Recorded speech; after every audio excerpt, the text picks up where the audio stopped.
शुक्रगुजार हूँ। हेलो, जो भी यहाँ पे ये छोटी सी मीटिंग, नुक्कड़ सभा रखा गया है, जो भी इसके ऑर्गेनाइजेशन है, मैं उनका शुक्रिया अदा करता हूँ। ख़ास तौर से सलीम अंसारी साहब का, जिन्होंने मुझे मैसेज दिया कि आपको हमारे यहाँ आना है, एक छोटी सी मीटिंग है, उसमें आपको अपनी बात रखनी है।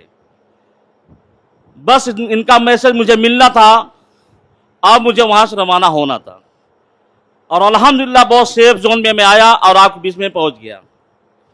यहाँ पे बहुत से नौजवान हैं, बहुत से मेरे बुज़ुर्ग भी हैं। ये बुज़ुर्ग वो बुज़ुर्ग हैं जो कई लोगों को या कितने लोगों को कई पार्टियों को वोट दिए, किसी की सरकार बना दिए तो किसी की सरकार गिरा दिए। आप लोगों ने बहुत लोगों को वोट दिया है, लेकिन यकीनन आज की तारीख में हम सबको मिलकर ओवैसी साहब का शुक्रिया अदा करना पड़ेगा। इसलिए शुक्रिया अदा करना पड़ेगा कि उन्होंने यही कहा कि उत्तर प्रदेश में मुसलमानों के साथ नाइंसाफी 70 सालों से चली आ रही है, अब हमको अपनी आवाज को उठाना पड़ेगा। और आज अगर हम लोग अपनी आवाज नहीं उठाएंगे, आने वाले 70 साल तक फिर हम लोग वही रह जाएंगे 70 साल से हम चले आ रहे हैं। वो चाहे समाजवादी हो, वो चाहे कांग्रेस हो, इन्होंने हम सबको इस्तेमाल किया है। वोट लेकर, लालच दिखाकर, सपना दिखाकर हम लोगों को चूतिया बनाया, बेवकूफ बनाया। आप अगर वापस जाएं 2012 के इलेक्शन में मुलायम सिंह साहब के साथ आजम खान साहब चलते थे, याद होगा मेरे बुजुर्गों को और नौजवानों को भी याद होगा, जब उन्होंने कहा कि अगर समाजवादी पार्टी सरकार आती है तो मुसलमानों को 18% आरक्षण देंगे। शायद लोगों को याद होगा। कितना मिला आप लोगों को? हमको मिला? नहीं मिला। यही सब को देखते हुए ओवैसी साहब ने फैसला लिया कि अब हम आएंगे उत्तर प्रदेश में और अपने लोगों को हम इंसाफ दिलाएंगे। और शुक्रिया अदा करते हैं अपने सदर जनाब शौकत अली साहब का, जो 2013 व 14 में जब उन्होंने दारुस्सलाम का रुख किया और वहां पहुंचकर वहां से परमिशन लिए ओवैसी साहब से कि ओवैसी साहब हमको भी एमआईएम पार्टी उत्तर प्रदेश में चाहिए। और मुझे याद है, मेरा नाम आफ्ताब अंसारी है, शौकत अली साहब जानते हैं भी इस बात को, जो मेरे सदर, आपके सदर भी हैं। जब 2014 में शौकत साहब हैदराबाद से जब आजमगढ़ को आए, सबसे पहले हमने फोन किया और अपने विधानसभा हंडिया में अपने घर को बुलाया था। अब बुलाने के बाद उसी दिन हमने कम से कम 100 मेंबर बनाया था। आज भी शौकत साहब इस बात को जानते हैं। नौजवानों और बुजुर्गों, मेरा सवाल सिर्फ एक है, कुछ नहीं सोचना, कुछ नहीं सोचना। 2027 आ रहा है, जो भी आदेश होगा मेरे सदर, आपके सदर शौकत अली साहब का जो भी आदेश होगा उसको हमको और आपको पालन करना है। ये नहीं देखना है कौन जीत रहा है कौन हार रहा है। बहुत हम लोगों ने देखा कौन जीता कौन हारा।